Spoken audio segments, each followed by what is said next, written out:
네, 오늘 있었던 소식입니다. 사고를 낸 소방관이 있는데 스스로 목격자 행사를 했다는 건요. 그동안 우리의 재산과 인명을 보호해주는 이 소방관 분들에 대한 얘기가 긍정적이게 많았습니다만 오늘 좀 상황이 다른 겁니다. 자, 채널A 사회부의 고정현 기자 나오셨는데요. 안성에 불이 났습니다. 그런데 소방관이 부부를 살해했다는 혐의를 받고 있는 거군요. 예, 맞습니다. 지난 1일 이 경기도 안성의 단독주택에서 네. 화재가 났습니다. 그런데 불이 난 줄 알았는데 안에 들어가 보니 60대 남성과 50대 네. 여성 이 두 부부가 숨진 채 발견이 됐는데요. 그런데 경찰이 자세히 보니까 흉기에 찔린 상처가 있어서 단순 화재 사건이 아니라 살인 사건으로 규정을 짓고 수사에 나섰습니다. 그러니까 불이 났기 때문에 소방관이 출동했는데 보았더니 살인의 흔적이 있더라 그거네요. 예, 맞습니다. 예, 그래서 이제 수사를 해보니까 이 근처 아파트에 살고 있던 최모 소방관이 50살 최모 소방관이 유력한 살인 용의자로 떠올랐습니다. 경찰이 계속 수사를 하고 이제 언제 체포를 할까 이걸 좀 조율을 하고 있었는데 그런데 어제 오전에 신고 한 통이 안성 경찰서에 들어왔습니다. 최모 소방관의 가족들이 신고를 한 거였는데 최 소방관이 스스로 목숨을 끊을 것 같다. 이런 신고가 들어와서 경찰이 즉각 출동을 했습니다. 그래서 좀 살펴보니까 이 아파트 15층에서 투신 자살을 하려고 하던 최모 소방관과 경찰이 맞닥뜨렸습니다.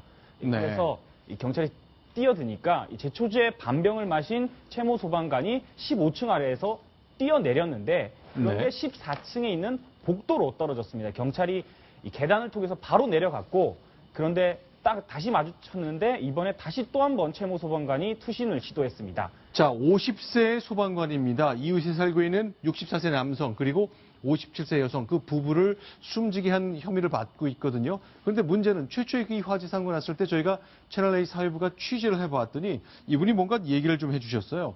나는 최초 신고자 아니더냐. 저희 기자와 이 혐의를 받고 있는 최초 신고자 최모 소방관 두 사람 사이의 대화를 여러분께 소개해드리겠습니다. 화재난 거 보셨어요? 저는 못 봤어요. 여기만 나와 있길래 신고한 거예요. 일하면서 전화를 놓고 담배 피면서 오는 거거든요. 그러니까 담배를 피니까 안에서 보시니까. 경찰에서는 좀 피자고 관련됐다고. 어디요? 피자고 집안 문제. 그렇군요. 자, 그러니까 자기가 살인한 것으로 현재는 보입니다. 유력한 용의자가 됐고 이제 피의자가 됐는데 신고를 하면서 마치 자기는 전혀 무관한 것처럼 행세한 거군요. 네, 그렇습니다. 사실 그 신고를 하지 않았어도 되는 상황 아니겠느냐라는 생각이 드는데 신고를 했기 때문에 오히려 더 나중에 또 이제 의심을 받게 되는 그런 상황이 된 것으로 보이고요. 사실 그 전과 여부를 좀 확인해봐야겠습니다만 현직 소방관으로 근무한 것을 볼 때 큰 전과는 없을 것으로 보이고요.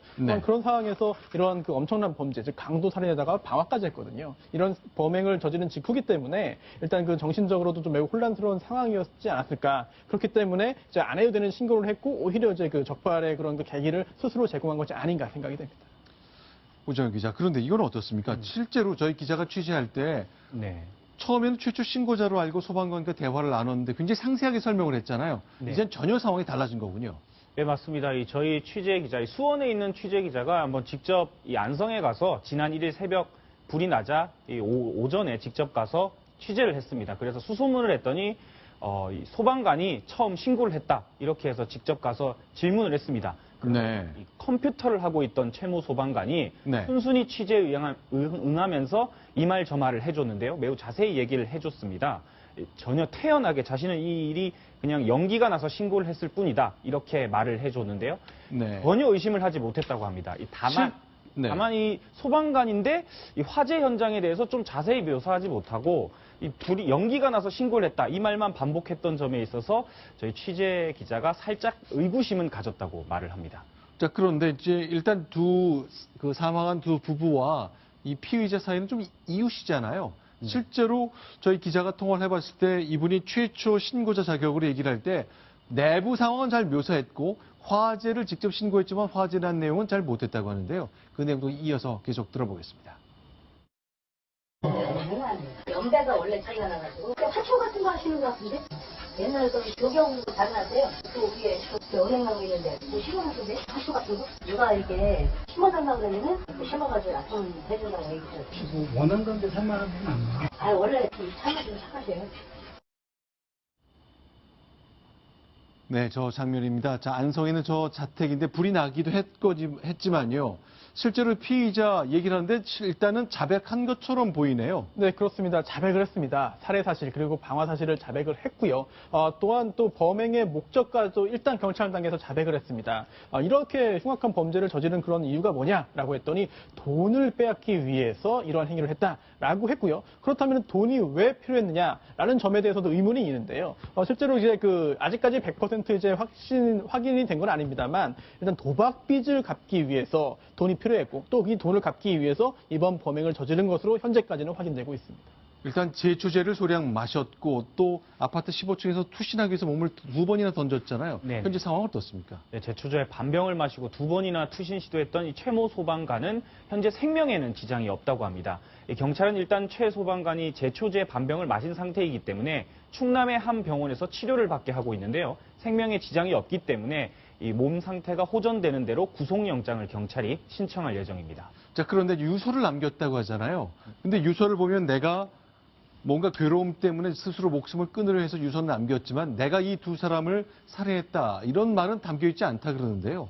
네, 그렇습니다. 사실 그 유서를 작성할 당시에 그 시점을 확인해 봐야겠습니다만, 이제 본인이 이제 유력한 용의자로 이제 지정이 돼가지고, 결국 추적을 당하는 그런 상황이, 그 이전에 이제 유서를 작성한 것으로 보입니다. 그러다 보니까는 이제 주체적인 범행 사실에 대해서는 시인하지 않은 것으로 보이고요. 하지만 그 후에 이제 스스로 목숨을 끊는 행위를 했으나 이제 무의로 끝이고, 이제 현재 그 후에 이제 경찰 단계에서 지금 현재 자백을 한 상황이기 때문에, 비록 유서에는 그런 내용이 없었습니다만, 앞으로 이제 더욱더 구체적인 그런 범행 동기라든지 아니면 아직까지 드러나지 않은 추가적인 범행이 혹시 또 있는지 여부에 대해서도 추가적인 조사를 하게 된다면은 얼마든지 그런 사실관계 확인에는 어려움이 없을 것으로 그렇게 기대가 됩니다. 알겠습니다. 다음 소식 넘어가겠습니다.